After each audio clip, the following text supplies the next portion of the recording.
अस्सलाम वालेकुम, जय माताजी। આજે હું કંઈક બે શબ્દ એવા કહેવાની છું, કદાચ કોઈને દુઃખ લાગે તો માફ કરી દેજો। મારી સરકારશ્રીને એટલી હાથ જોડીને નમ્ર વિનંતી છે કે તમે ડેમોલેશનમાં જે ગરીબ માણસોના મકાન પાડી નાખો છો, નો પ્રોબ્લેમ, તમારી જગ્યા છે, તમે લઈ લ્યો છો, કાંઈ વાંધો નહીં। પણ હું એમ કહું છું કે આજે 25 ને 35 ને 40 વર્ષથી જે માણસ રહે છે એના તમે મકાન ડેમોલેશનમાં પાડી નાખો છો, તો હું એટલું જ કહેવા માંગુ છું, તમે પાડી નાખો છો તો એને કોઈક સુવિધા તો કરી દો, થોડીક મુઠ્ઠી એક જગા આપો, નહીતર તમને એને ક્યાંક મકાન બનાવી દો। કેમ કે તમે બહુ હલ્લા મચાવો છો ને, મોદીને કહું છું, બહુ હલ્લા મચાવો છો ને કે બેટી બચાવ બેટી પઢાઓ।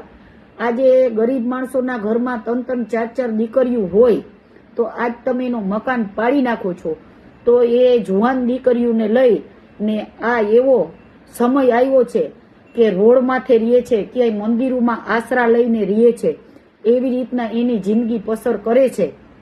તો મોદીને મારે હાથ જોડીને નમ્ર વિનંતી છે કે બે સહારાને કોક આશરો કરી દો કે આજ માણસોને રોડ ઉપર જોઈને આંખોમાંથી પાણી નીકળી જાય છે, તો તમને એટલી દયા નથી આવતી, તમારા માથે ઉપરવાળાનો ડર નથી।